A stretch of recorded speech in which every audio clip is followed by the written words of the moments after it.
Mr. President, the reason I'm coming to the floor today, and I will be joined by Senator Grassley, to share my concern and his about the EB-5 Regional Center program.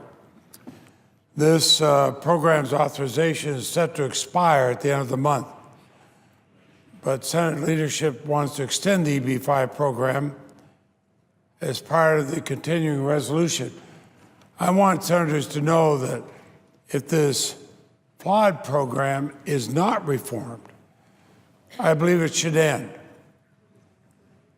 I can no longer support a straight extension of the program. For years, I strongly supported the EB-5 program. I even championed its reauthorization. I did so because EB-5 was designed to bring investment and jobs to underserved rural and urban communities. And for some time, that's what it did. In my home state of Vermont, communities like Warren, Vermont, Virgins used EB-5 to create and save jobs during difficult economic times. They're EB-5 success stories. But that's the EB-5 of yesterday. The EB-5 program of today is mired in fraud and abuse. It strayed from its important policy goals. The incentives that Congress created to direct investment to underserved areas, the very reason I supported this program, have been rendered meaningless. The program has become an unintended boon for the wealthiest business districts in the country. Affluent areas now dominate the program.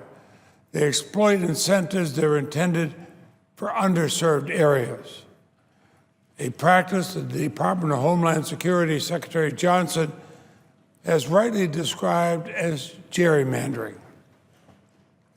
It has gotten to a point where a luxury hotel in Beverly Hills, California, qualifies as a distressed urban area. Only in the world of EB-5 is Beverly Hills considered economically distressed. And unfortunately, unlike when it began, this type of abuse today is not the exception, it's the rule. Currently, 90% of EB-5 capital goes to areas that rely on gerrymandering to qualify as distressed. 90%.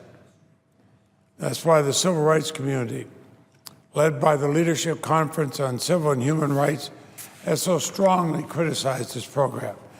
Far from being a tool for economic development and job creation, EB-5 is now serving as a corporate subsidy for wealthy developers, allowing them to save tens of millions of dollars on financing. So it's no wonder these developers fight so hard against reforms that would restore incentives for EB-5 to do what it was supposed to do when it began, invest in rural and poor urban areas. Now, I'm not suggesting that affluent areas should never qualify. I'm merely suggesting that they should not qualify for the unique incentives that Congress intended for underserved communities, because these underserved communities have far more trouble attracting capital to create jobs.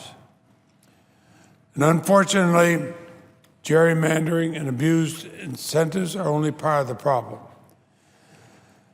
In recent years, EB-5 has become riddled with fraud. Review after review conducted by the GAO, the Inspector General, and by Senator Grassley and I and on the Judiciary Committee, we've revealed serious vulnerabilities in the program. Investors have been defrauded. They've lost money. Immigration benefits have been put in jeopardy. And communities that once hoped to benefit from this program have been left to pick up the pieces. From California to Florida, and from Texas to even my home state of Vermont, allegations of fraud have stained this program.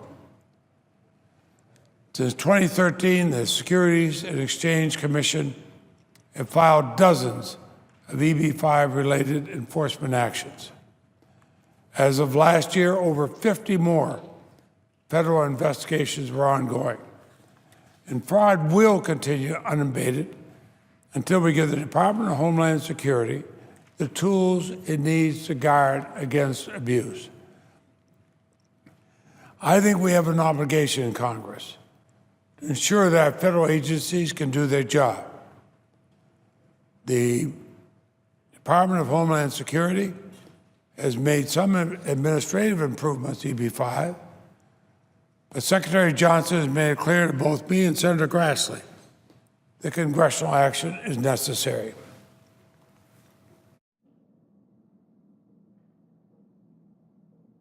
For 5 years, I've worked with both Democrats and Republicans to reform EB-5.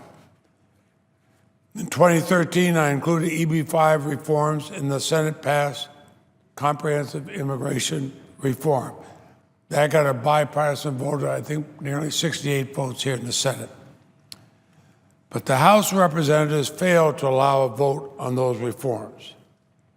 Since then, I've continued to work with Senator Grassley to review and reform the EB-5 program.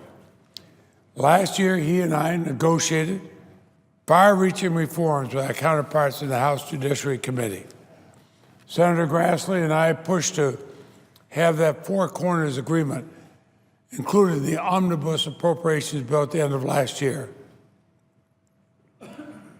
I'm afraid that big city developers still viewed our reforms as a threat to their bottom line. And they worked aggressively to block the efforts of Senator Grassley and myself. Unfortunately, leaders in Congress sided with the developers and extended the EB-5 program without reform. Now, Senator Grassley and I are not going to relent in our efforts to reform this program.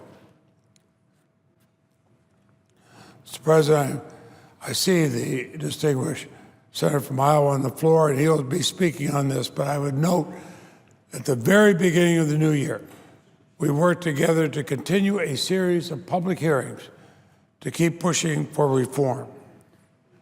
We're united in our belief that it's unacceptable that Congress has failed to respond to an overwhelming consensus for reform. A full revamping of the program is required. A Band-Aid is not good enough. Powerful corporate interests must not be allowed to derail improvements that can guard against fraud and protect investors and also help our most distressed communities. So in conclusion, I say that powerful developers want only window dressing reform proposals that do little to change the status quo. We cannot accept so-called reforms that the SEC believes would in fact leave holes in enforcement efforts. Senator Grassley and I, along with our counterparts in both parties in the House Judiciary Committee, have put forward meaningful reforms.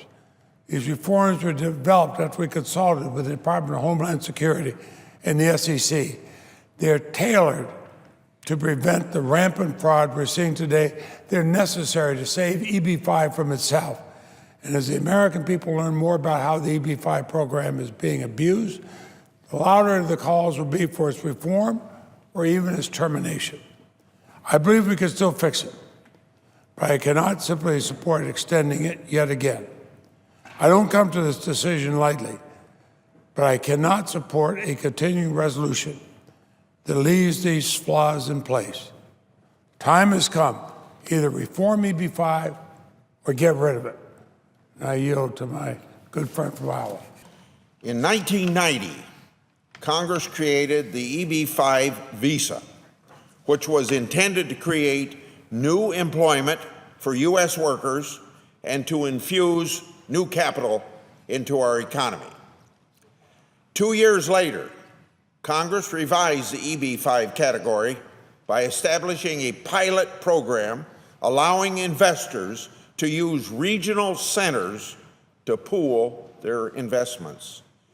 This pilot, and I want to emphasize the word pilot, this pilot program still exists nearly 25 years later, but that pilot program is deeply flawed, lacks adequate oversight, and has veered far away from congressional intent. The Regional Center program expires on September 30th of this year. In my view, it is in need of major overhaul if it is going to be reauthorized. I have said repeatedly on the Senate floor, in hearings, and in letters to Senate leadership.